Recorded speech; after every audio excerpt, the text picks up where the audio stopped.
오늘 함께 나누실 말씀 요한계시록 2장 1절 말씀 같이 읽겠습니다. 시작. 에베소 교회의 사자에게 편지하라. 오른손에 있는 7별을 붙잡고 7 금 촛대 사이를 거니시는 이가 이르시되. 자, 오늘은 에베소 교회에 대한 말씀을 나누고자 합니다. 사실 계시록에 대한 설교나 여러분들이 책들을 많이 보시면 알겠지만 여러 가지로 많은 이야기들을 하고 있는 것 같지만 대부분 비슷한 이야기를 하고 있습니다. 그래서 계시록에서 나오는 이 에베소 교회도 예를 들면 에베소 교회가 어디에 위치해 있고 에베소 교회의 당시의 상황이 어떻고 이런 것들은 사실 여러분들이 그냥 쉽게 책 한 권만 계시록 관련된 책을 하나 읽으면 다 정보들을 알 수 있습니다. 그래서 그런 이야기들을 제가 낱낱이 자세하게 설명드리기보다는 그 안에 담겨있는 어떤 의미들을 좀 나누는 데 더 집중을 하고자 합니다. 간략하게 제가 에베소 교회를 좀 소개를 시켜드리면 소아시아, 그러니까 지금의 터키 지역입니다. 여기에 있었던 교회 중에 하나로 계시록에 등장하는 7교회는 지금의 그러니까 그 터키에 위치한 그 대부분의 교회들이 다 터키에 위치해 있다고 보시면 됩니다. 그런데 이 에베소 교회에 대한 그 특징이 몇 가지가 있는데 여기가 상업적으로 굉장히 중요한 교역의 중심지였다고 합니다. 그러니까 쉽게 말하면 잘 사는 지역이었어요. 부유한 도시였고, 그리고 종교적으로는 세계 7대 불가사리 중 하나인 그리스 신화의 아데미 여신상이 있었다고 합니다. 그래서 황제 숭배가 성행했던 곳이라고도 합니다. 이런 이야기들이 이제 여러 군데에서 우리가 볼 수 있고, 그 조금 더 구체적인 내용들은 여러분들이 쉽게 인터넷을 보셔도 다 알 수가 있습니다. 근데 한 가지 이제 두드러진 특징이 뭐냐면 에베소 교회의 그 기독교 신앙이 전파된 것은 브리스길라와 아굴라에 의해서 전해졌고, 또 바울이 이 에베소 지역에 2년 동안 머무르면서 목회를 했다고 합니다. 그러니까 나중에 디모데도 그 바울의 그 은혜를 본받아서 또 목회 활동을 했던 곳이니까, 다시 말하면 예루살렘과 안디옥에 이어서 기독교 선교의 중심지라고 볼 수 있는 지역이었던 거죠. 그러니까 에베소 교회는 상당히 성숙하고 많은 것들을 가지고 있는 교회라고 생각하시면 됩니다. 어쨌든 오늘은 그 에베소 교회에 대해 이제 말씀을 나누고자 하는데 2절과 3절 말씀 우리 계속해서 함께 읽겠습니다. 내가 내 행위와 수고와 내 인내를 알고 또 악한 자들을 용납하지 아니한 것과 자칭 사도라 하되 아닌 자들을 시험하여 그의 거짓된 것을 내가 드러낸 것과 또 내가 참고 내 이름을 위하여 견디고 게으르지 아니한 것을 아노라. 자, 에베소 교회에 대한 그 주님의 말씀은 그들의 행위와 그들의 수고와 인내를 알겠다라고 말씀을 하십니다. 그리고 악한 자들을 용납하지 아니하고 자칭 사도라 하는 자들을 시험해서 그 거짓을 드러냈다고 합니다. 이 이야기들 들어보면 에베소 교회가 상당히 성숙한 교회처럼 보입니다.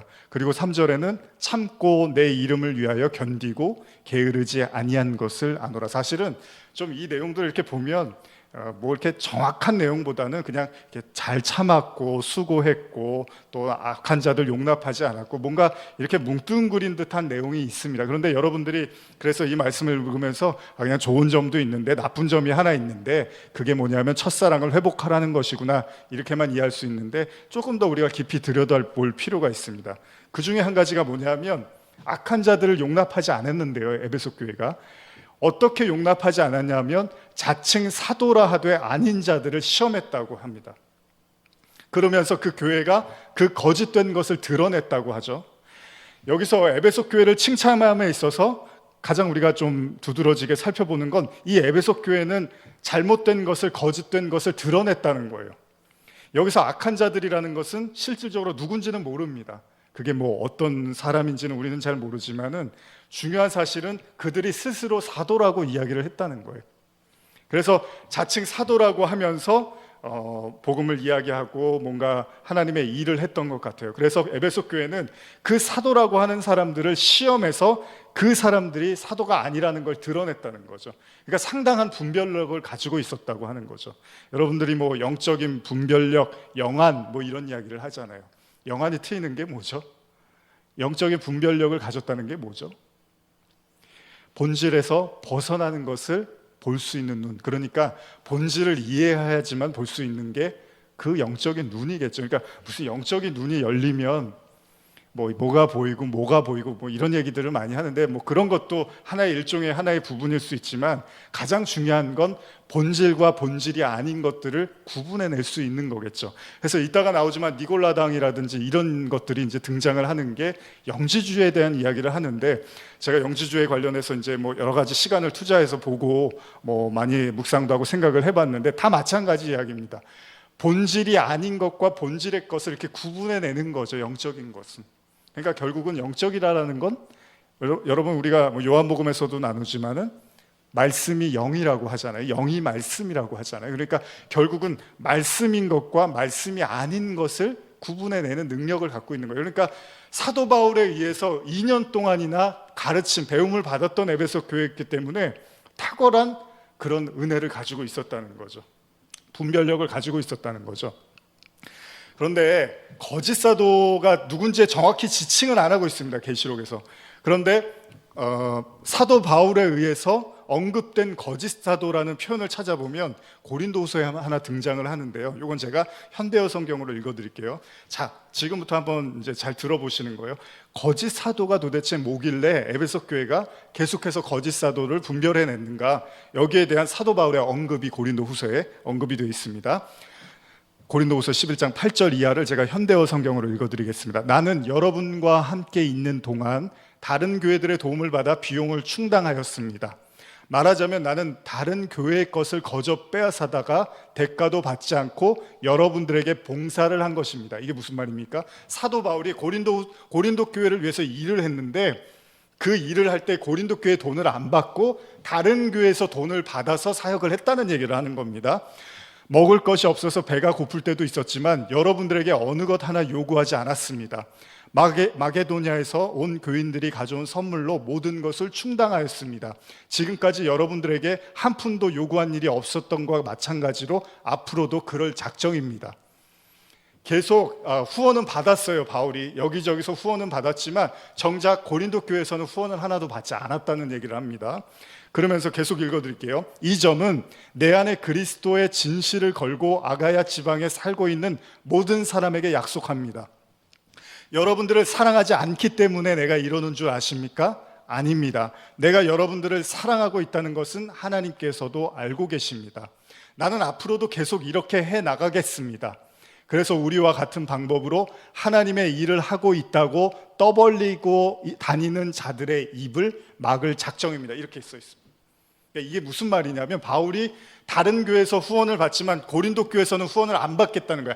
앞으로도 고린도 교회에서는 후원을 안 받겠다는 거예요. 근데 그게 그 사람들 미워하고 무시해서가 아니라 사랑하는데, 그 교회 안에 문제가 하나 있는데 뭐냐 하면, 거짓 사도들이 자기가 그 사도라고 하면서 하나님의 일을 하면서 떠벌리고 다니고 있다는 거예요. 근데 이게 무슨 상관이에요?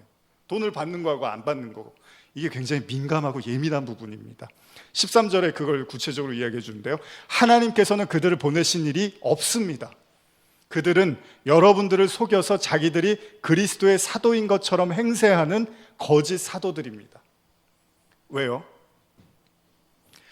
그들이 돈을 받지 않고, 그러니까 사도 바울이 돈을 받지 않고 순수하게 복음만 가리키겠다고 하는 이면의 내용은 뭐냐 하면, 거짓 사도들은 돈을 받고서 그들이 어떤 지위와 위치를 가지고서 그 하나님의 일을 하려고 하는, 그들은 쉽게 말하면 제사보다도 제밥에 관심이 있었던 사람들이었다는 거예요. 그래서 바울이 나는 그 사람들하고 구분을 짓기 위해서 나는 돈을 안 받겠습니다라고 이야기를 하는 거죠. 그러니까 거짓 사도라는, 여러분 왜 사도들이 자기가 사도가 아닌데 거짓으로 사도라고 할까요? 오늘날도 마찬가지입니다. 우리가 복음을 수없이 많은 형태의 복음을 듣는데 어떤 거는 정말 아닌 것들이 있잖아요. 이거는 하나님의 말씀이 아닌 것 같은데 왜 저렇게 그걸 하나님의 말씀이라고 밀어붙이고 강요하고 성도들에게 때로는 막 요구하기도 하고, 이런 것들이 우리에게 있단 말이죠. 바울조차도 거짓으로 몰고 가는 그 파렴치한 일을 일삼고 있는 그 거짓 사도들을 향해서 그들이 삭슬 원하고 있고 자리를 원하고 있고 사람들의 존경과 그 영예를 누리려고 하는 그 모습에 바울은 스스로 그것들을 거절하겠다고 이야기를 하는 거죠. 예수님도 거짓 사도에 대한 언급을 하셨는데요, 거짓 선지자라고 언급을 하셨는데, 한번 성경 있으신 분들 같이 찾아볼까요? 마태복음 7장 15절에서 20절입니다. 자, 찾으신 분들은 같이 읽겠습니다. 거짓 선지자들을 삼가라. 양의 옷을 입고 너희에게 나오나 속에는 노략질하는 일이라. 그들의 열매로 그들을 알지니 가시나무에서 포도를 또는 엉겅퀴에서 무화과를 따겠느냐. 이와 같이 좋은 나무마다 아름다운 열매를 맺고 못된 나무가 나쁜 열매를 맺나니 좋은 나무가 나쁜 열매를 맺을 수 없고 못된 나무가 아름다운 열매를 맺을 수 없느니라. 아름다운 열매를 맺지 아니하는 나무마다 찍혀 불에 던져지느니라. 이러므로 그들의 열매로 그들을 알리라. 예수님이 말씀하시는데 뭐라고 이야기하시냐면 거짓 선지자들을 삼가라고 하면서, 자, 양의 옷을 입고 나오지만 속에는 노략질한다는 거예요. 그러니까 거짓 선지자, 거짓 사도 똑같습니다. 이익을 위해서 일하는 사람들을 이야기하는 거죠. 그러니까 바울이 무서운 거예요. 내가 돈을 안 받겠다. 왜냐하면 하나님의 복음, 진리를 지켜내기 위해서 저 거짓된 사람들이 그 이익과 그 자리와 그런 것들을 탐하기 때문에 나는 그 복음이 변질되는 것을 원치 않겠다라고 단호하게 얘기했던 것처럼 예수님도 마찬가지입니다. 예수님 십자가를 지기 위해서 대가를 받기를 원하셨던 게 아니잖아요. 정말로 그냥 영혼을 구원해내기 위한 예수님의 당연한 길이었고 당연한 사역이었단 말이에요. 그러나 거짓 선지자들은 노략질하는 자들이라고 표현을 하고 있다는 거죠. 그러면서 예수님이 열매로 그들을 알 것이다 라고 이야기를 합니다. 근데 이 내용만으로는 거짓 선지자를 구분하기가 어렵습니다. 그 열매가 뭔데요? 그렇죠? 그래서 이 다음 절에 나오는 21절부터 이하를 우리가 여러 번 읽지만 한번 또 읽어볼까요? 21절에서 23절입니다. 시작. 나더러 주여 주여 하는 자마다 다 천국에 들어갈 것이 아니요 다만 하늘에 계신 내 아버지의 뜻대로 행하는 자라야 들어가리라. 그날에 많은 사람이 나더러 이르되 주여 주여 우리가 주의 이름으로 선지자 노릇하며 주의 이름으로 귀신을 쫓아내며 주의 이름으로 많은 권능을 행하지 아니하였나이까 하리니 그때 내가 그들에게 밝히 말하되 내가 너희를 도무지 알지 못하니 불법을 행하는 자들아 내게서 떠나가리라 하리라. 자, 거짓 선지자를 언급하고 나서 열매로 그들을 안대요. 그 다음에 예수님이 나더러 주여 주여 이렇게 이야기를 하는 거예요. 그러면 거짓 선지자들의 가르침이 뭘까요? 그들은 끝없이, 지금 이 본문만 놓고 보면 그들은 끝없이 사역을 강조합니다. 뭔가 선지자 노릇을 하고 귀신을 쫓고 주의 이름으로 많은 권능을 행하라고 가르칠 거예요. 그리고 하나님이 그런 일들을 통해서 기적을 나타내고 이적을 나타낼 것이라고 그런 것들에 현혹시킬 거라는 거죠. 이런 일들에는 당연히 사람들이 많이 몰리게 돼 있습니다. 누가 병이 났대, 누가 어려운 가운데서 돈이 생겼대, 기도했더니 어려운 일들이 다 풀렸대, 이런 이야기들이 퍼져나가면 사람들은 몰리고 그 교회라든지 그 모임을 사람들이 칭송하게 돼 있을 거예요. 그러면 그게 뭐가 문제입니까? 그게 뭐가 잘못된 거예요? 잘못이 뭐죠? 핵심이 뭐죠? 거짓 선지자와 거짓 사도들의 잘못의 핵심이 뭘까요? 우리는 이 문제를 단순하게 생각할 수가 없습니다. 왜냐하면 여기는 생명이 달려있기 때문이죠. 다시 말하면 위에 본문에서 주님은 그들을 아예 모른다고 하세요. 주님은 아예 그들을 모르고 구원의 파국으로 거짓 선지자들에 의해서 몰린 사람들의 그 끝이 이렇게 될 것이다 라고 이야기를 하는 거죠. 결국 그 거짓 선지자들의 가르침에 놀아난 그들은 평생을 바쳐서 희생과 헌신을 했는데 아무 열매도 맺은 걸로 예수님이 인정을 안 해준다는 거예요. 그게 이게 무슨 차이냐는 거예요. 아니, 열심히 주님을 위해서 일하고 예수님의 이름으로 사역을 한 건데 왜 거짓 선지자라고 하고 모르겠다고 하시냐는 거예요. 이걸 우리가 어떻게 구분해내냐는 거예요. 지금 저도 여기서 마찬가지로 여러분들에게 영혼을 사랑하십시오, 예수님의 이름으로 복음을 전하십시오, 무언가를 하십시오라고 이야기를 할 수도 있는 거잖아요. 그러면 이게 어떻게 거짓과 아닌 게 구분이 되냐는 거예요. 근데 예수님은 그걸 불법이라고 간주를 하시잖아요. 요한복음 10장 6절에서 13절을 조금 더 제가 이 구절을 설명해 드리기 위해서 요한복음 10장 6절에서 13절로 제가 설명을 드리고자 하는데요, 우리말 성경으로 제가 준비했는데 제가 읽어드리겠습니다. 천천히. 예수께서 그들에게 이런 비유로 말씀하셨지만 그들은 예수께서 자기들에게 무슨 뜻으로 그렇게 말씀하시는지는 깨닫지 못했습니다. 그래서 예수께서 다시 말씀해 주셨습니다. 내가 진실로 진실로 너희에게 말한다. 나는 양의 문이다. 나보다 먼저 온 사람들은 모두 다 도둑이며 강도였기 때문에 양들이 그 말을 듣지 않았다. 나는 문이다. 누구든지 나를 통해 들어오는 사람은 구원을 얻고 들어오고 나가면서 꼴을 얻을 것이다. 그러면서 또 같은 언급을 하십니다. 도둑은 훔치고 죽이고 멸망시키러 온다. 그러나 내가 온 것은 양들이 생명을 얻게 하되 더욱 풍성하게 얻게 하려는 것이다. 나는 선한 목자다. 선한 목자는 양들을 위해 자기 생명을 내놓는다. 삭구는 목자가 아니요 양들도 자기 것이 아니기 때문에 이리가 오는 것을 보면 양들을 버리고 달아난다. 그러면 이리가 양들을 물어가고 양떼를 흩어버린다. 달아난 것은 그가 삭군이므로 양들에게 관심이 없기 때문이다. 예수님이 지금 비유에서도 말씀하신 거짓 사도, 거짓 선지자, 이 또 다른 이름이 뭐냐면 삭군입니다. 삭군. 이것은 앞서 바울이 고린도 교회에서도 말한 것처럼 거짓 사도와 맥을 같이 하고 있습니다. 그리고 앞으로도 언급되는 버가목 교회에서는 발람의 교훈이라는 말을 통해서 계속 등장을 합니다. 무슨 말입니까? 거짓 사도, 거짓 선지자, 삭군, 돈을 위해서 일을 하는 사람을 이야기하는 거죠. 이익을 위해서 일하는 사람을 이야기하고 있습니다. 그래서 베드로후서 2장 15절에 보면요, 제가 읽어드릴게요. 그들이 바른 길을 떠나 미혹되어 부올의 아들 발람의 길을 따르는도다. 그는 불의의 삭슬 사랑하다가 자기의 불법으로 말미암아 책망을 받되 말하지 못하는 나귀가 사람의 소리로 말하여 이 선지자의 미친 행동을 저지하였느니라. 제가 지금 이렇게 쭉 말씀드린 것들 여러분들이 왜 저렇게 그냥 성경만 계속 읽을까라고 생각을 하실 것 같은데, 이거를 정리해서 이제 말씀을 드리려고 해요. 자, 선한 목자는 자기 생명을 내려놓는다고 이야기를 하죠. 그들은 순교를 합니다. 잘 들어보십시오. 거짓 사도와 그렇지 않은 자의 차이입니다. 그런데 삭구는 삭슬 위해서 일하는, 돈을 벌기 위해서. 여기서 돈은 단지 돈만 얘기하는 건 아닙니다, 여러분. 돈, 명예라든지 존경받으려고 하는 사람들의 칭송, 이런 거 다 포함된 겁니다. 그래서 예수님께서 바리새인들 보고 너희들은 너희 상을 이미 받았다고 하죠. 그들이 금식하고 11조하고 뭐하고 이렇게 하니까 예수님이 그래, 너희들은 너희들의 상을 이미 받았어. 그 얘기 뭐예요? 너희들이 천국에서 받을 상은 없어 라고 얘기를 하는 거죠.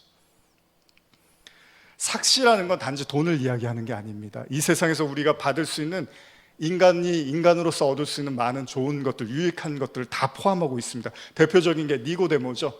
니고데모가 예수님을 찾아왔을 때 니고데모는 훌륭한 사람으로 알고 있습니다. 많은 사람들에게 정말로 존경심을 받았던 그런 사람입니다. 그런데 예수님은 쳐다도 보지 않아요. 이게 성경이 우리에게 말씀하신 거예요. 왜냐하면 삭군들은 삭시 주어지지 않으면 일할 이유를 느끼지 못한다는 거예요. 여기서 그것이 바로 거짓 선지자와 거짓 사도들과 그리고 삭군들이 가지고 있는 생각들이라는 거죠. 다시 말하면 쉽게 말씀드릴게요. 아까 예수님한테 아니 우리가 주여 주여 하고 사역하고 이런 게 뭐가 잘못됐습니까? 라고 이야기를 하잖아요. 예수님이 모르겠다고 하시는 이유가 뭐냐 하면, 진짜 사도, 그러니까 하나님의 사람, 진짜 말씀을 통해서 배운 하나님의 그 진리는 뭡니까? 자기를 내려놓잖아요. 그러니까 순교는 뭐예요, 여러분? 자기를 부인하는 거잖아요. 나를 십자가에 못 박는 게 순교잖아요. 저도 선교사였지만 순교라는 게 외국 가갖고 어려운 나라 가서 복음 전하다가 죽는 걸 순교라고 그렇게만 이야기하지 않습니다. 성경이 그러면 다 그렇게 해야죠. 예수님 따르는 사람들이 다 저기 선교하다가 죽어야죠. 그걸 이야기하는 게 아니라 진짜 성경에서 말하는 순교는 나를 그리스도의 십자가에 못 박는 걸 순교라고 한단 말이에요. 그러면 거짓 사도와 거짓 선지자들은 그게 없다는 거예요. 그들의 복음과 가르침에는 나를 죽이고 나를 십자가에 못 박는 이 죽음과 부활의 메시지가 아니라 온리 가서 주님을 위해서 열정과 노력으로 많은 일을 행하라고 끝없이 가리킨다는 거예요. 이게 바로 갈멜산에서 엘리야가 그 바알 선지자와 전쟁을 일으켰던 장면에서도 우리가 많이 나눴었죠. 엘리야는 그냥 이렇게 돌멩이를 가져다가 하나님의 말씀을 상징하는 건데요. 근데 그 바알 선지자들은 막 자기 몸을 막 피를 흘려가면서 막 부르죠. 근데 여러분, 바알이라는 이름이 뭔지 아시죠? 바알은 하나님의 또 다른 이름이란 말이에요. 풍요의 신이란 말이에요. 그러니까 하나님을 풍요의 신으로 여기고 그렇게 불러버리면 그걸 바알이라고 한단 말이에요. 그러니까 이들의 가르침은 뭐예요? 끝없이 주님께 부르짖고 막 자기를 피를 흘려서 주님을 위해서 뭔가를 막 열심히 하라고만 가르쳐요. 그러면 하나님이 우리를 복 주실 거라고 얘기해요. 그러나 복음의 진리는 그게 아닙니다. 내가 노력해서 피 흘려서 하나님의 어떤 구원을 내가 이렇게 획득하는 게 아니라 그리스도로 말미암아 내가 십자가에 같이 못 박히는 거예요. 그래서 예수님이 아까 뭐라 그러십니까? 나보다 먼저 온 사람들은 모두 다 도둑이고 강도라고 얘기를 하는 거예요. 이게 무슨 말이냐면 내가 아직 십자가도 지지 않았는데 자기네들은 이미 구원받았다고 하고 자기네들은 이미 선택받았다 그러고 자기네들은 이미 하나님의 말씀을 다 지키고 있대. 그 사람들은 다 도둑이고 강도야 라고 이야기를 하는 거죠. 그래서 우리가 이번 주 다음 주에 나누겠지만은 요한복음 2장에 그 성전 정화 사건 아시죠? 거기서 하나님의 집을, 기도하는 집을 도둑의 구렬로 만들지 말라라고 말씀을 하시는 거죠. 그들이 와서 제사 지냈는데 그게 무슨 도둑질입니까? 그들은 이 십자가를 통과하지 않고, 그러니까 말씀에 의해서 자기가 하나님 앞에서 부서지는 이 자기 부인의 이것을 넘어서서 그냥 그걸 담 넘어가듯이 그냥 넘어가 버리고 하나님을 위해서 그냥 열심만 부리면 된다고 생각했던 거예요. 그걸 예수님이 도둑이라고 이야기하는 거죠. 오늘날도 마찬가지입니다. 십자가 없는 수많은 우리는 메시지를 듣고요, 십자가 없는 수많은 이야기들을 들어요. 어떻게 보면 비슷비슷한 얘기 같아요. 무조건 열심을 내고 무조건 최선을 다하면 하나님이 복 주시겠다고 하는 얘기가 다 그 얘기 같지만 사실 여기서 거짓과 거짓이 아닌 것들을 우리는 구분해낼 수 있어야 되는 거죠. 그래서 바울도 자기가 삭슬 안 받고서라도 그 복음의 진리를 나타나겠다고 이야기를 하고 있는 거죠. 여러분, 그렇습니다. 저도 목사고 저도 이런저런 분들의 기도와 후원을 받기도 하고 그러지만 복음이라는 건 하나님이 거저 주신 거잖아요. 복음은 그냥 하나님이 거저 주신 선물이라며요. 그러니까 사실은 우리에게 어떤 대가나 어떤 것들이 따르지 않아도 사실은 그냥 우리가 거저 줄 수 있어야 되는 거잖아요. 선물을 거저 받았는데 그걸 거저 주지 못할 이유가 또 뭐가 있습니까? 근데 어느새 이 세상이 그렇고 또 사회도 그렇지만은 어느새 우리는 그 선물을, 내가 받은 그 선물인데 그걸 남한테 줄 때는 어떤 대가나 어떤 것들을 원하고 요구할 때가 많이 있어요. 저조차도 그럴 거예요. 그러나 본질적으로는 진짜 거저 받은 구원이면 거저 주는 게 맞는 거잖아요. 바울에게 중요한 건 내가 먹고 사는 문제가 아니라 복음이 복음으로서 존재할 수 있기 위해서 바울은 차라리 그 길을 택하겠다고 이야기를 하는 거죠. 오늘날 많은 교육 사역자들이 그냥 회사하고 교회하고 크게 다르지 않다라는 이야기들을 가끔 듣습니다. 교회에서 일을 하는 건지 회사에서 일을 하는 건지 잘 모르겠다고. 어느새 우리도 모르게 우리 스스로도 사꾼으로 전략해버리는 복음의 현실 앞에, 교회의 현실 앞에 우리는 많이 안타까울 수밖에 없어요. 그래서 제가 지난주에도 요한복음 설교를 하지만 베드로나 제자들이 예수님을 보고 제일 먼저 뭘 하죠? 그물을 내려놓고 주님을 따르죠. 다른 제자들은 배를 버려두고 예수님을 따라갑니다. 근데 오늘날은 그렇게 하면은 이렇게 바보 같은 사람이 돼버렸어요. 그래도 어르신들 세대만 해도 그냥 예수님 믿으면 그냥 내가 굶어 죽더라도 그 길을 가는 거야 라고 생각했었는데 요즘은 그렇지 않은 것 같아요. 요즘은 내가 먹고 살 수 있는 길이 보장이 얼마나 돼 있느냐에 따라서 내가 그것을 할지 안 할지를 결정하는 그런 생각들을 우리는 많이 하고 있습니다. 근데 진짜는, 하나님의 진짜 사람들은 자기를 내려놓는, 자기 생명을 내려놓는 자들이에요. 그러니까 복음의 가치를, 우리는 너무나 많이 떨어진 복음의 가치를 보고 있어요. 자기 부인과 자기 십자가가 없는 그냥 열심과 노력과 인간의 어떤 그런 어쩌면은 그런 열정만 난무하는 그런 사역과 교회의 현실 앞에서 우리는 어느샌가 우리 자신을 그냥 그렇게 종교에 우리 자신을 넘겨버릴지도 모르겠죠. 계시록 16장 13절 14절 제가 읽어드릴게요. 또 내가 보니 개구리 같은 새 더러운 영이 용의 입과 짐승의 입과 거짓 선지자의 입에서 나오니 그들은 귀신의 영이라. 이적을 행하여 온 천하 왕들에게 가서 하나님 곧 전능하신 이의 큰 날에 있을 전쟁을 위하여 그들을 모으더라. 거짓 선지자의 입에서 뭐가 나오냐면 개구리 같은 더러운 영이 나온다는 거예요.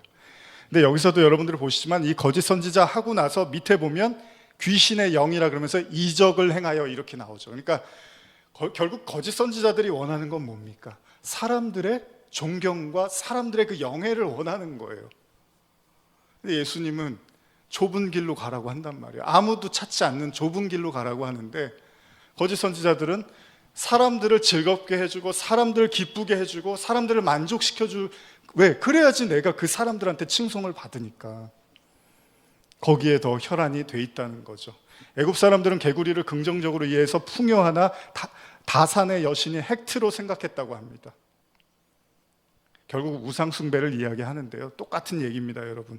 그 다산, 아이를 많이 낳고 풍요하고 바알신하고 다르지 않는 거예요. 그러니까 그 거짓 선지자의 입에서 나오는 얘기들은 그런 풍요와 그런 부유함과 그런 어떤 세상적인 잘삼과 잘됨을 끝없이 이야기한다는 거예요. 좋아요. 우린 잘 살아야 돼요. 잘 돼야 돼요. 이왕이면. 그러나 반드시 십자가를 거쳐야 되는 것도 먼저 이야기해야 되죠.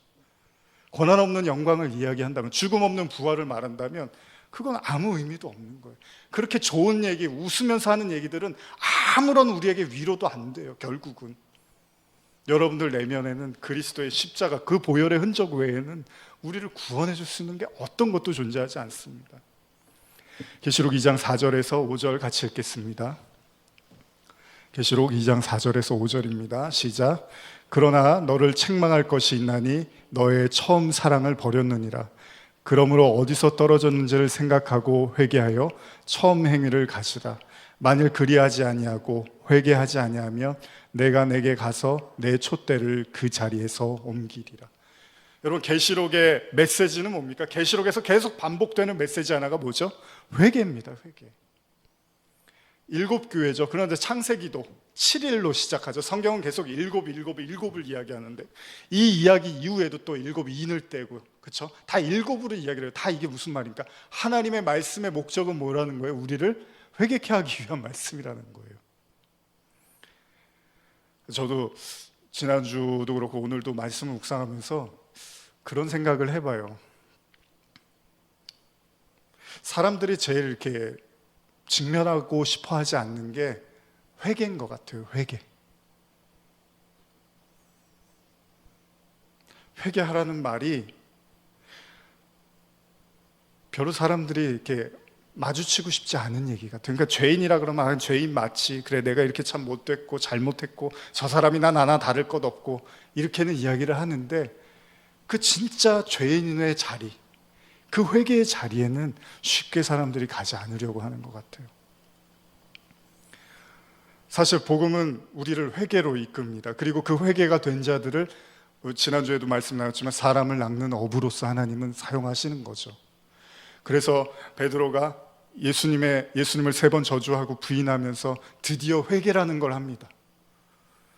아, 내가 이렇게까지 심각한 사람이었구나, 내가 이렇게까지 못된 사람이었구나, 내가 이렇게까지 거짓된 사람이었구나라는 것을 깨닫는 그 순간에 베드로가 비로소 부활하신 예수님을 만나게 되는 거죠. 여러분, 이게 웃은 얘기가 아닙니다. 3년이라고 하지만 이 3년이라는 시간은 베드로는 예수님을 다 따라다니고 모든 말씀을 다 보고 예수님이 행한 모든 행적을 다 보고 3년입니다. 근데도 회개가 안 돼요. 그렇다고 예수님이 혼을 안 냈겠습니까? 예수님이 이게 예수님이 툭하면 믿음이 없다고 혼을 내셨어요. 근데도 베드로가 그게 회개가 안 되는 거예요. 근데 본인이 진짜로 자기가 생각해도 심하다고 생각하는 그 죄를 짓고 나서야 회개가 되는 거죠. 사람이요, 즐깁니다. 저도 마찬가지고 여러분들도 아마 그렇게 느끼실 겁니다. 사람은요, 쉽게 하나님 앞에 무릎을 꿇을 수가 없습니다. 강팍함이요, 이로 말할 수가 없어요. 오죽하면 하나님이 영원히 멸망받을 사람을, 우리를 그렇게 얘기하신단 말이죠. 너희가 영원히 사망에 거하는, 영원히 멸망받을 존재라고까지 이야기를 하시는 게 인간의 현 주소입니다. 그러니까 성경은 처음부터 끝까지 그냥 회개만 얘기했는지도 몰라요. 아담과 하와 때나 또 마지막 계시록의 7교회나 회개해라, 회개해라, 회개해라. 예수님도 회개해라, 천국에 갔다 왔다. 이 말로 시작을 하는 거죠. 그만큼 우리는 회개가 잘 안 되는 거예요. 그렇다고 제가 여기서 뭐 회개하십시오 그런다고 또 회개가 되는 것도 아니잖아요. 계속 우리는 말씀을 비춰보고 내 안에 하나님의 말씀을 통해서 내 연약함을 보게 되고 고백하게 되는 거죠. 이게 쌓이고 쌓이고 쌓이면서 어느 순간 정말로 하나님 앞에 회개하는 날이 오겠죠. 에베소 교회를 향해서 예수님이 말씀하시는데 처음 사랑에 대한 이야기가 나옵니다. 책망할 게 있다 그러면서 처음 사랑을 얘기해요. 여러분, 첫 번째 교회에 이야기하는 가장 핵심적인 그 겉면이 뭐였냐면 처음 사랑을 버렸다는 거예요.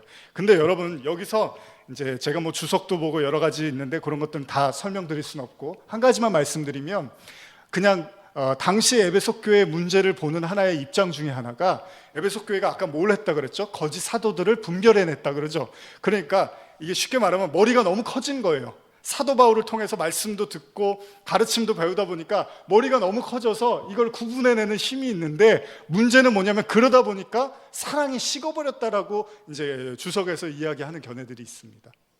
너무 영분별을 하다 보니까 사람을 보지 않고 영만 보는 거예요. 저 사람 무슨 마귀 들린 사람 같아, 저 사람은 뭐 귀신 들린 것 같아. 사람을 봐야 되는데 자꾸 그 뒤에 있는 영을 보겠다고 하다 보니까 그 사람을 계속 비판하고 가르치고 그 사람을 계속해서 그 손가락질하는 이런 상태에 이르렀다고 보는 견해들이 있다는 거예요. 실제로 여러분들도 혹시 그런 경험 있으십니까? 저도 초창기에 그 교회 다니고 이럴 때 무슨 나름대로 뭐 영분별을 한다고 치고 저 사람은 지금 마귀 짓 하는 것 같아, 막 이런 식으로 사람을 판단했던 적이 많아요. 그럴 때는 정말 그 사람들하고 이렇게 점점점 멀어지게 되더라고요. 근데 복음은 그렇지가 않잖아요. 아니, 예수님의 십자가가 뭡니까? 절대로 구원받을 수 없는 사람들 위해서 생명을 주겠다고 한 게 십자가인데, 그 십자가를 믿고 경험하고 복음을 전하겠다는 사람들이 그런 것만 보고 그 사람을 보지 못하면, 그래서 그렇게 보는 견해가 있는데, 사실은 저는 이것보다는 처음 사랑을 버렸다는 게, 처음은 사랑을 막 하다가 나중에는 식어졌어 이렇게 보시잖아요. 그러면 이거 갖고 설교를 하면 뭐냐면, 옛날에 그 첫 순간으로 돌아가십시오, 옛날 그 열정적이었던 시간으로 돌아가십시오, 이렇게 설교할 수밖에 없어요. 근데 그것도 잠시예요. 또 돌아갔다가 다시 돌아오잖아요. 계속 반복될 거 아니에요.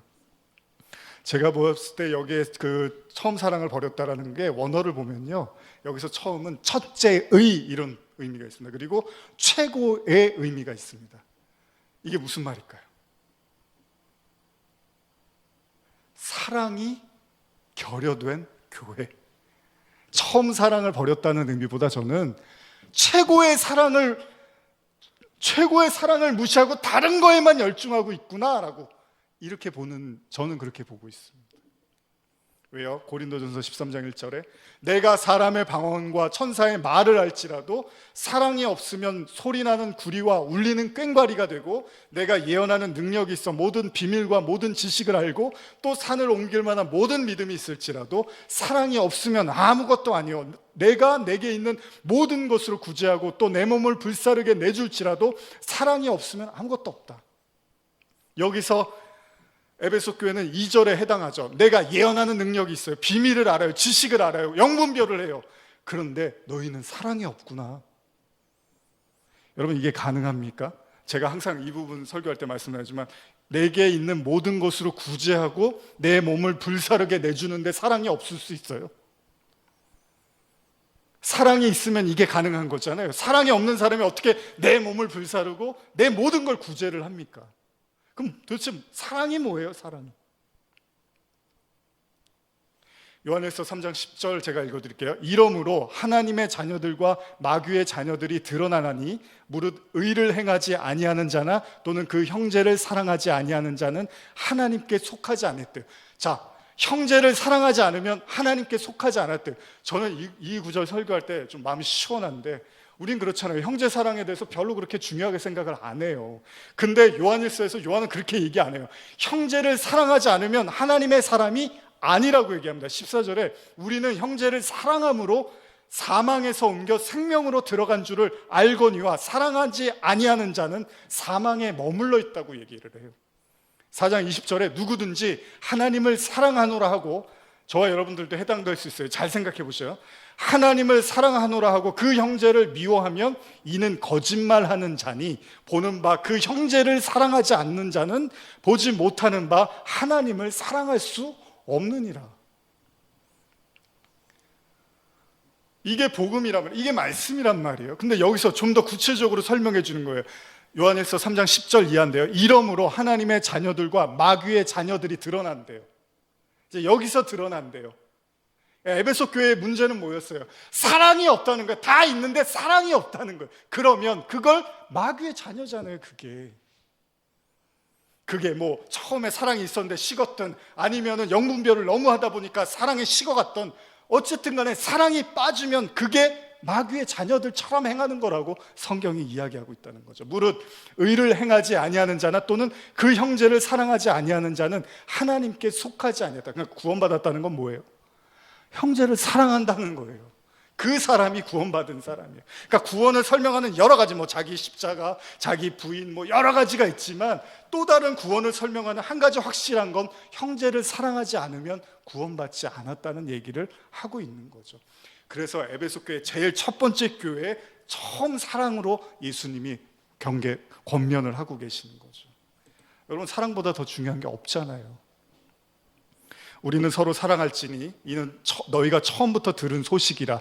가인같이 하지 말라. 이제 구체적인 설명을 합니다. 그는 악한 자에게 속하여 그 아우를 죽였으니 어떤 이유로 죽였느냐? 자기의 행위는 악하고 그 아우의 행위는 의로움이라. 형제들아, 세상이 너희를 미워하여도 이상히 여기지 말라. 이게 왜 여기 붙습니까? 그렇습니다. 복음을 이야기하고 진리를 말하고 예수님을 말하면 사람들이 불편해하고 싫어해요. 그러면 우리는 어떤 생각을 갖게 됩니까? 저 마귀 새끼들, 저거 하나님도 안 믿고 진리도 모르고 저렇게 지옥불에 갈 거야, 막 이런 생각들이 막 치밀어 오르잖아요. 그런데 그 요한이 뭐라 그럽니까? 세상이 너희를 미워해도 이상해요. 당연하죠. 우리는 다 죄인이니까 모두 다 하나님을 미워하고 싫어할 수밖에 없는 사람들이잖아요. 나도 그랬고 여러분들도, 우리는 처음에 다 그랬잖아요. 근데 어떻게 우리가 그 사람들을 미워할 수 있어요? 개구리 올챙이 쪽 생각 못하듯이. 복음을 이야기하고 말씀을 얘기하다 보면요, 제가 그런 얘기를 예전에도 그렇고 교회 분들하고 그 다른 교회에서 사역할 때도 그렇고, 막 이제 특히 이제 부부간의 관계 속에서 남편 때문에, 아내 때문에 너무 미치겠다고, 어떻게 교회 다니는 사람이 저렇게 저러는지 모르겠다고 막 그런 얘기들 이제 상담을 저한테 많이 해와요. 물론 저도 이해가 가죠. 저도 뭐 집에서 싸워보고 다 그러니까. 그런데 사실 복음이 이야기하는 건 뭐죠? 내가 그렇게 원수처럼 생각하고 내가 그렇게 손가락질하고 악하고 아주 마귀 같은 그 사람이랑 나랑 별 차이가 없다는 게 복음이 우리에게 가르쳐주고 있는 메시지죠. 그래서 예수님이 그 뱀의, 그 어둠의 마귀의 자식의 대표로 우리를 대신해서 십자가를 지는 거잖아요. 아니, 예수님도 그걸 자처하신단 말이에요. 내가 그 어둠의 그래서 바울도 나중에 자신을 죄인 중에 괴수라고 표현을 하는 거죠. 이게 근데 쉽진 않습니다. 내가 그렇게 손가락질하고 욕하는 그 사람이나 나나 별 차이가 없다는 거, 하나님 앞에서는 그냥 다 똑같다는 걸 인정하기는 결코 쉬운 일은 아닙니다. 그러나 예수님이 그렇게 하셨기 때문에 우리가 그 복음과 십자가를 담은 자들이라면 우리도 미워할 수가 없는 거예요. 왜냐하면 예수님의 대척점에 서 있던 원수가 바로 나였으니까. 그래서 바울이요, 자기가 제일 악해서 죄인 중에 괴수라고 한 게 아니라 진짜 죄가 뭔지를 깨달으면 내가 죄인 중에 괴수라고 밖에는 고백할 수 없다는 거예요. 자기가 정말 이 사람들 중에 제일 나쁜 사람이란 얘기가 아니라 죄가 뭔지를 알면 그 누구도 비판하고 정죄할 수 없는 것을 너무나 잘 안다는 거죠. 맞습니다. 우리는 가끔 화도 나고요, 가끔 내 마음대로 안 되고 내 뜻대로 안 될 때 사람들의 모습에서 실망도 하고 비난도 하고 또 뒷담화도 합니다. 그럴 수 있어요. 그러나 거기서 끝나면 안 됩니다. 그 다음에 그러나 그들과 내가 근본적으로 다르지 않는 연약한 사람이라는 사실을 우리는 받아들여야 되는 거죠. 그게 복음이고 그게 십자가고 그게 형제 사랑이겠죠. 그래서 요한일서 3장 14절은 계속 이야기합니다. 우리는 형제를 사랑함으로써 사망에서 옮겨 생명으로 들어간 줄을 알거니와 사랑하지 아니하는 자는 사망에 머물러 있느니라. 그 형제를 미워하는 자마다 살인하는 자니 살인하는 자마다 영생이 그 속에 거하지 아니하는 것을 너희가 아는 바라. 그가 우리를 위하여 목숨을 버리셨으니 우리가 이로써 사랑을 알고 우리도 형제들을 위하여 목숨을 버리는 것이 마땅하니라. 여기서 목숨을 버리라는 게 무슨 의미죠? 여러분, 예수님은 하나님의 아들이잖아요. 하나님의 아들이 세상의 사람들을 볼 때 얼마나 마음에 들지 않겠습니까? 하늘의 눈으로 이 땅을 보면 얼마나 비판과 정죄거리가 많겠습니까? 그 율법을 갖다가 들이대면 사람들에게 얼마나 많은 할 말이 많으시겠습니까, 예수님이. 그런데 예수님이 단지 십자가에서 60만 죽었다고 생각하지 마십시오. 예수님은 그 모든 비난, 그들에 대한 모든 심판과 그들에 대한 경멸과 미움과 이 모든 것도 예수님은 십자가에 같이 다 못 박았어요. 그래서 예수님이 마지막에 저들을 용서해 주시옵소서. 저들이 하는 일을 알지 못합니다 라고 말씀을 하시는 거죠. 그러니까 우리도 목숨을 버린다는 게 뭡니까? 우리가 확고하게 갖고 있는 자아, 여러분과 제가 갖고 있는 그 생각들, 이걸 같이 못 박아 버리는 거예요, 그리스도의 십자가에. 그러면 그리스도의 용서를 우리도 할 수 있는 사람으로 하나님이 은혜를 베풀어 주는 거죠. 그래서 주기도문에서 우리가 우리에게 죄 지은 자를 사하여 준 것 같이 우리의 죄를 사하여 주옵시고. 예수님이 이걸 뭐라고 표현하죠? 결국 용서받은 자만 용서할 수 있다고 얘기하는 거죠. 다시 말하면 용서받지 않는 자는, 그러니까 용서하지 않는 자는 하나님도 그 사람을 용서 안 하시겠다는 얘기입니다. 그래서 이게 열쇠로도 예수님이 표현을 하십니다. 나중에 이제 열쇠 이야기할 때도 한번 좀 나누겠습니다. 로마서 5장 6절에서 8절을 한번 같이 읽어볼까요? 네. 시작. 우리가 아직 연약할 때에 기약대로 그리스도께서 경건하지 않는 자를 위하여 죽으셨도다. 의인을 위하여 죽는 자가 쉽지 않고 선인을 위하여 용감히 죽는 자가 혹 있거니와 우리가 아직 죄인 되었을 때 그리스도께서 우리를 위하여 죽으심으로 하나님께서 우리에 대한 자기의 사랑을 확증하셨느니라. 그리스도의 사랑은요, 의인을 위해서 죽는 게 아니라, 선인을 위해서 죽는 게 아니라 죄인을 위해서 죽는 거죠.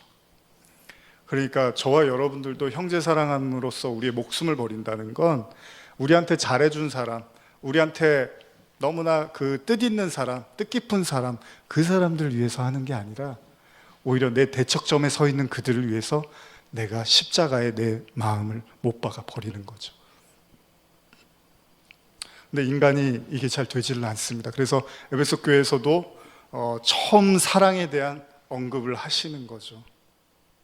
여러분, 요나서 이야기를 제가 가끔 많이 하는데, 요나가 하나님의 말씀을 어기고 하나님이 말씀하지 않은 곳에 가서 많은 고난을 받잖아요. 그래서 니느웨로 가라 그랬더니 다시스로 도망을 하죠. 나중에는 하나님께서 결국은 요나를 다시 니느웨로 가게 하시죠. 그리고 나서 결국 거기서 하나님의 말씀, 메시지가 선포되고 회개가 일어납니다.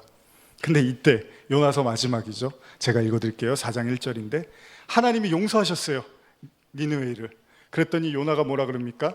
요나가 매우 싫어하고 성내며 여호와께 기도하여 이르되 여호와여, 내가 고국에 있을 때 이러하겠다고 말씀하시지 아니하였나이까? 그러므로 내가 빨리 다시스로 도망하였사오니 주께서는 은혜로우시며 자비로우시며 노하기를 더디하시며 인애가 크시사 뜻을 돌이켜 재앙을 내리지 아니하시는 하나님이신 줄을 내가 알았음입니다. 여기까지는 좋아요. 근데 뭐라 그럽니까? 여호와여, 원하건대 이제 내 생명을 거두어 가소서. 사는 것보다 죽는 것이 내게 나음이니이다 하니 여호와께서 이르되 내가 성내는 것이 옳으냐 하신다. 재밌지 않습니까? 하나님이 용서해 줬더니 하나님은 참 은혜롭고 자비로우신 분이에요. 그런데 화가 나네요. 이게 요나의 고백이. 이게 무슨 이야기 하냐면, 우리 마음에는 용서라는 건 털끝 하나도 없다는 얘기를 요나서를 통해서 우리에게 말씀하시는 겁니다. 인간은 근원적으로 다른 사람과 섞이지를 못해요. 섞이는 척 할 수는 있어요. 그리고 섞이는 것처럼 보일 수는 있어요. 그러나 인간이라는 것은 근원적으로 그 원죄라는 게 있기 때문에 절대로 타인을 사랑하고 타인과 하나 되기가 어렵다는 거예요. 그래서 형제 사랑하면 구원받았다고 하는 건, 여러분 이 세상에서 쉽게 생각해 보십시오. 이 세상에서 유일하게 사랑할 수 있는 분이 누구죠? 예수님밖에 없잖아요. 예수님만 사랑을 갖고 있는 거잖아요. 그러니까 예수님 외에는 나머지 사람들은 사랑을 못하는 거예요. 그래서 고린도전서 13장에서 바울이 사랑 없으면 아무것도 아니다라고 얘기하는 게, 그게 예수님 사랑이잖아요. 근데 그 예수님 사랑은 반드시 우리가 예수님과 함께 십자가를 통해서 얻게 되는 거란 말이죠. 그러니까 그들만 사랑할 수 있게 되는 거죠. 나머지 사랑은 다 뭐라고 해야 돼요? 아쉽지만, 안타깝지만 거짓 사랑이라고 이야기를 해야 되는 거잖아요. 인간의 사랑이라는 건 아무리 아름답고 좋아 보여도 그것이 영원이나 구원으로 이끌지 못한다면 거짓에 불과한 사랑일 뿐인 거잖아요. 예수님만 사랑이라며요. 그 예수님을 여러분들의 마음에 모시고 그 십자가가 여러분들 안에 있을 때만 비로소 여러분들은 사랑할 수 있는 사람이 되는 거죠. 그러니까 에베소서의 처음 얘기는 뭐 옛날엔 뜨거웠는데 왜 이렇게 차가워졌어, 이런 정도로 이해하시지 않았으면 좋겠어요. 본질적인 이야기를 하는 거죠. 너희 사랑이 있니? 네 마음에 사랑이 있니? 그거 없으면 너희들이 아무리 대단한 일들을 해도 나는 촛대를 옮겨버릴 거야. 그게 말씀이잖아요. 촛대를 옮기시겠대요. 더 이상 교회로서의 가치나 기능으로 인정해주지 않겠다는 얘기를 같이 하고 있습니다. 에베소 교회. 우리는 다 요나 같아요. 니느웨로 가라 그러면 다시스로 가는 거고, 하나님이 용서와 사랑을 말하면 우리는 분이 안 풀리는 거예요. 나를 그렇게 괴롭혔던 사람, 나를 그렇게 힘들게 했던 그들을 왜 용서하십니까? 이게 인간이 갖고 있는 본질적 본성이라는 거죠. 그러나 여러분과 저는 거기서 머무르지 않습니다. 인간의 사랑에서 머무르면 안 됩니다. 우리는 그리스도의 십자가를 가진 자들입니다. 진짜 사랑할 수 있는 자들은 그들밖에 없습니다. 진짜 그리스도인들만 사랑할 수 있는 거죠. 오늘 저와 여러분들도 신앙의 가장 근본이 되는 처음 사랑, 최고의 사랑, 첫째 가는 사랑, 이 사랑으로 우리 마음의 성전, 그리고 우리 교회가 다시 세워져 가기를 간절히 소원합니다.